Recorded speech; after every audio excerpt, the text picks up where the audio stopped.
बहुत ही famous book है the monk who sold his Ferrari. मैं आपके साथ इस बुक के कुछ एक्सर्प्ट शेयर करना चाहती थी।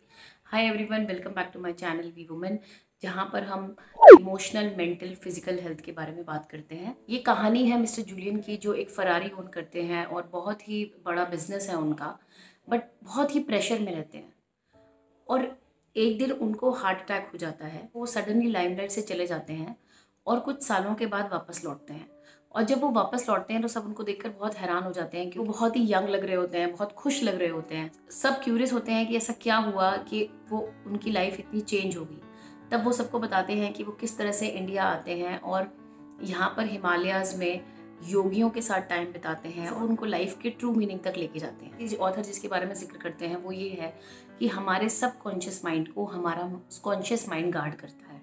और नेगेटिव थॉट्स वो हैं जो हमारे सबकॉन्शियस माइंड को बहुत नुकसान पहुंचाते हैं। ये कुछ इस तरह से है कि जैसे कि गार्डन है जो हमारा माइंड है, और कुछ इंसेक्ट्स हैं, कुछ रैट्स हैं जो उसको नुकसान पहुंचाने की कोशिश करते हैं। तो इनको सिंबलाइज किया गया है नेगेटिव थॉट्स से। Second lesson is that you should always have a goal, और उस गोल के लिए आपको पूरी क्लैरिटी होनी चाहिए। A goal is never a goal without a date. There should be a specific plan for that. Without the practical implementation of things, without the milestones, without the plan, without the dates, you can't achieve anything. Third thing is Kaizen. जब भी आप अपने गोल की तरफ बढ़ेंगे तो कुछ small improvement ज़रूर आने चाहिए, क्योंकि ये स्मॉल इंप्रूवमेंट्स कर आपको आपके गोल तक लेके जाते हैं। जब भी हमें कोई स्मॉल अचीवमेंट मिलता है तब भी हमें उसे सेलिब्रेट करना चाहिए। We should be happy about ourselves, और डेफिनेटली हमें इस जर्नी को एंजॉय करना चाहिए। बाद उन्होंने टाइम की वैल्यू के बारे में बात की है कि किस तरह से हमें टाइम को रिस्पेक्ट करना चाहिए, because once it's gone it never comes back. सभी के पास 24 आवर्स होते हैं, बट आप उन 24 आवर्स को किस तरह डिवाइड करते हैं, किस तरह अपनी लाइफ को आगे लेकर जाते हैं, उन 24 आवर्स पर ही डिपेंड करता है। इसलिए बहुत ज़रूरी है कि आप डिसिप्लिन में रहें, टाइम की इंपॉर्टेंस को समझें और टाइम रहते डिसीजंस लें। काइंडनेस और सेल्फलेसनेस जो कि बहुत ज़रूरी है। इन एट्रीब्यूट्स के बिना आपका सक्सेस पूरी तरह सक्सेस नहीं माना जाता। तो हमें कोशिश करनी चाहिए जब हम दूसरों की मदद करते हैं तो उसके पीछे कोई मोटिव ना हो, क्योंकि अदरवाइज वो मदद नहीं कहलाती, वो एक बिजनेस कहलाता है। कि आप दूसरों की मदद सिर्फ इसलिए करें क्योंकि आप उनकी मदद करना चाहते हैं और आपको खुशी मिलती है। अगर इसके अलावा आपका कोई भी मोटिव है तो वो हेल्प नहीं कहलाएगी। लास्ट है कि लिव इन प्रेजेंट मोमेंट। जो भी आज है उसमें जिए। ये बहुत ही क्लीशे लाइन है और हम सब इसके बारे में बहुत बात करते हैं कि live in the present moment, but ये कैसे इम्प्लीमेंट हो सकता है? मैंने पर्सनली इसे एक्सपीरियंस किया है। कुछ ऐसे हम सभी की लाइफ में कुछ ना कुछ टेंशन रहते हैं, बट मैंने रियलाइज़ किया कि जब मैंने लाइफ को एक एक दिन के हिसाब से देखना शुरू किया, देन आई रियलाइज कि हर दिन एक जैसा नहीं होता। आपकी प्रॉब्लम्स आपके साथ रहती हैं, वो सॉल्व होती रहती हैं और नई प्रॉब्लम्स आती रहती हैं।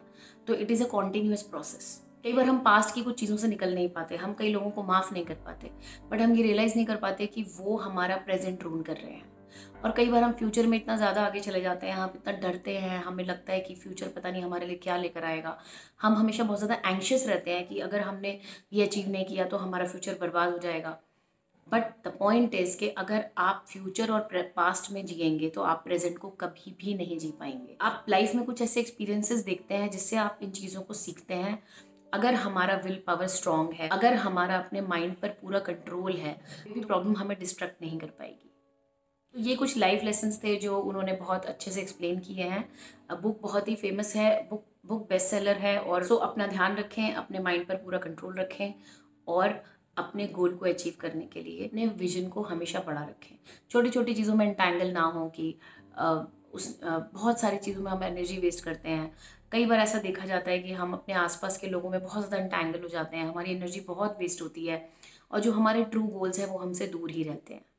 तो ये बहुत ज़रूरी है कि वाई की जगह हम ये सोचें कि हम किस तरह अपनी लाइफ को चेंज कर सकते हैं, रादर देन हम सोचते रहें कि why he is like this, why she is like this, why this is happening to me.